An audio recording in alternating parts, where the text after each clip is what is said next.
Hello everyone, welcome back to my channel InfoSec Lab, and today we're going to do another room from Triac means attacking and defending AWS services. Today we're going over some introductions to AWS IAM. It should be a short reading video where you don't have any SSI to do, so it's pretty light material for today. So let's get started. The importance of IAM. Understand IAM, AWS Identity and Access Management Service, is critical to attacking or defending an AWS account. IAM is a highly complex service with multiple parts. In this module, you'll learn about IAM's principle, the people, applications, and AWS services that can act on your AWS account.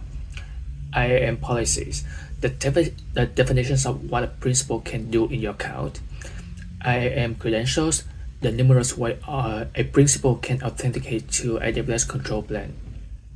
Least privilege, how to create policy with minimally scope permissions and how AWS makes it difficult for developer. Why is IAM important? With traditional network-centric security, you're dealing with two dimensions. You are either inside the firewall or outside the firewall. With the public clouds, like AWS, the network is software-defined. I issue API calls to AWS control the network. All of these APIs calls introduce third dimension. Suddenly, you are no longer defending castles from opposing armies. You're defending castles from dragons. IAM is how AWS manages access to the APIs that control your network and all of the other resources that exist in your account. With the right IAM permission, I can change your firewalls, update the routing tables of your network, and exfiltrate data from your NoSQL databases or object storage. AWS even has several system management tools that efficiently allow you to pop shells on a machine. As a defender, you need to understand how to defend your cloud accounts and resources against attacks that leverage IAM. As an attacker, you can leverage AWS IAM in a number of ways to compromise a target, move laterally, and exfiltrate data. Okay. Introduction to AWS IAM. One of the core principles of identity access control in AWS is the concept of an AWS account. Amazon treats each account as an independent customer of AWS, and each account is its own independent trust boundary. Inside an AWS account, there can be multiple IAM users, groups, and roles. Terminology can be confusing, and people often refer to granting access as giving someone an IAM account.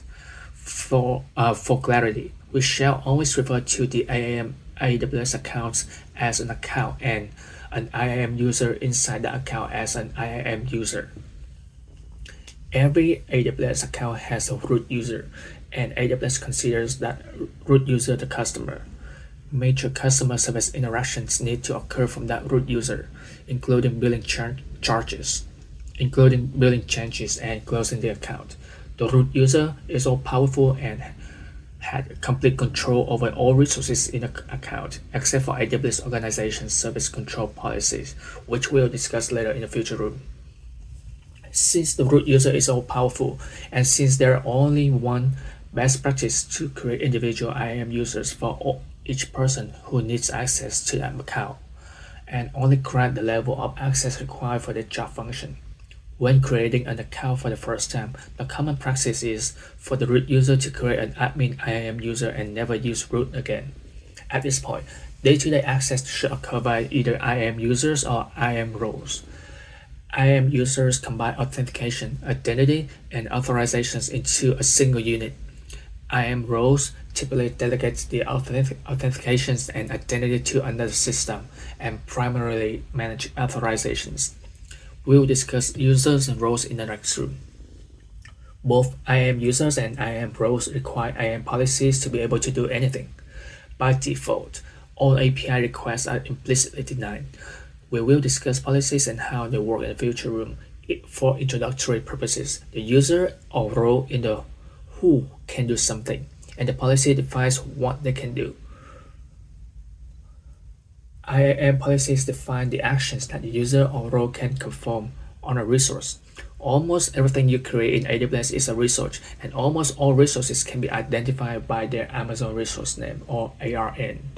AWS defines an ARN as Amazon Resource Names, uniquely identify AWS resources. We require an ARN when you need to specify a resource unambiguously across all AWS, such as IAM Policies, Amazon Relational Database Service, or RDS, and API calls. An ARN consists of the AWS region, AWS account ID, service, and some identifiers for the resource, commonly known as the resource name. ARNs are unique across all AWS accounts. For example, this is the ARN of an EC2 instance and IAM role. So here is the name of the resource, the region, user account, AWS account ID, instance, and this should be the name of the instance. This is the IAM resource right here. Again, the user AWS account ID, role, and then the name of the role. Trivia: ARNs almost always begin with ARN column, AWS column. The second field is called a partition. Most AWS customers are in the AWS partition, but there are several other partitions, including Gulf Cloud, AWS US Gulf, AWS China region, AWS CN, and a handful of other top-secret partitions built in the US government. For instance, Chinese law requires AWS China to operate in partnership with the Chinese companies and not solely by Amazon. AWS requires the use of an access key and secret key and an optional session token to authenticate calls to AWS APIs. These keys sign the request and identify which user or role and which AWS account request form. We will discuss credentials in more detail in later room. Multiple AWS accounts can be a member of AWS organization. This is typically done for management and consolidated billing purposes. Typically, there is no implicit trust across accounts in an organization. However, AWS has introduced some new features that blur the boundary and allow the organization's management account to modify and manage member accounts.